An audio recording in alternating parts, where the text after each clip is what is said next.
لاستحقاقات القاريه المقبله. امامنا حكيم زياش، باقي اللاعبين ديال المنتخب الوطني المغربي. صراحة أكيد المباراة كتجي في نهاية الموسم، وبالتالي كنعرفوا هناك يكون شيئا ما، هناك العياء والمنتخب اللي كيبدا انه اللاعبين كيبداو يفكروا شويه في العطله، ولكن لما كتلبس القميص ديال المنتخب الوطني المغربي فما كتفكر الا انه تكعبات الكره طويله كيجي لاعب حكيم زياش. هذه فرصه، الحكم المساعد رفع الرايه، الكره تجاوزت الخط وشرط لفائده منتخب الراس الاخضر. مشى الكره في الجهه اليسرى، هناك تغطيه ممتاز اسماعيل قدوس الذي يتدخل ويبعد الكره للشرط. كانت مبرره خطيره هذه المحاوله، لازم خروج محمدي لكره القدم الذي يحضر هذه المباراه. رفعت الكره داخل منطقه الجزاء الراسيه، واكيد بانه شرف الكره المغربيه. انتبهوا المحاوله ديال عبد الرزاق حمد الله، تسديده القويه، الكره مشات فوق مرة ريان مينديز، تسديده وبرا جانبا. محاوله شكلت خطوره، تسديده ديال اللاعب ريان مينديز، كرة تمر جانبا من القائم الايمن لمرمى الحارس مدير المحمدي. ارضيه حكيم زياش يسعد لتنفيذ هذا الخطا، وهذا الكره الثابته تلعبت الكره دائريه داخل منطقه الجزاء. فرصه فرصه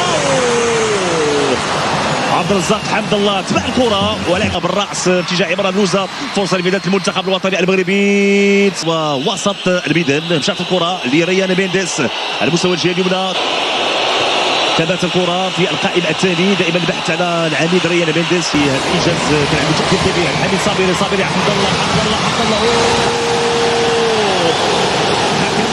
كيقول ضربه مرمى، في الوقت كانت المطالبه بضربه جزاء.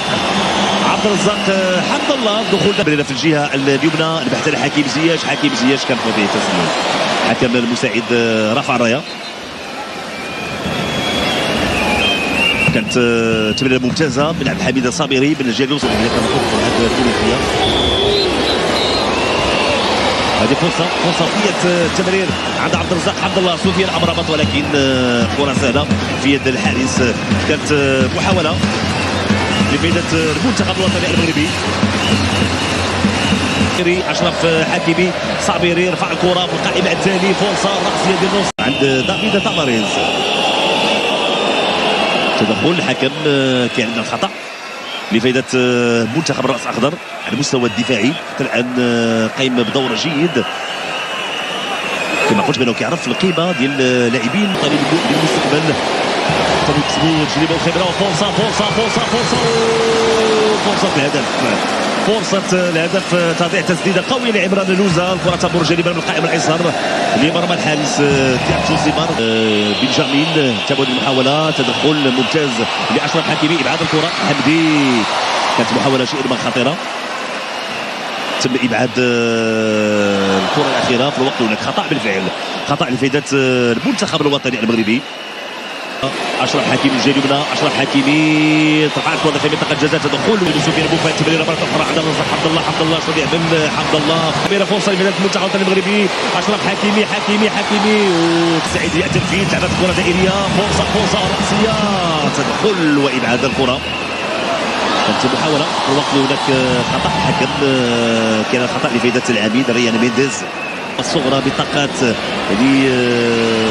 كأنه تقدم نتائج على اعلى مستوى، وهذا ما اعطى الثمار ديالو. تابعنا منتخب اقل من 17 سنه وكذلك باقي المنتخبات اللي حققت نتائج. هذه فرصه لفائده المنتخب المغربي. وعمران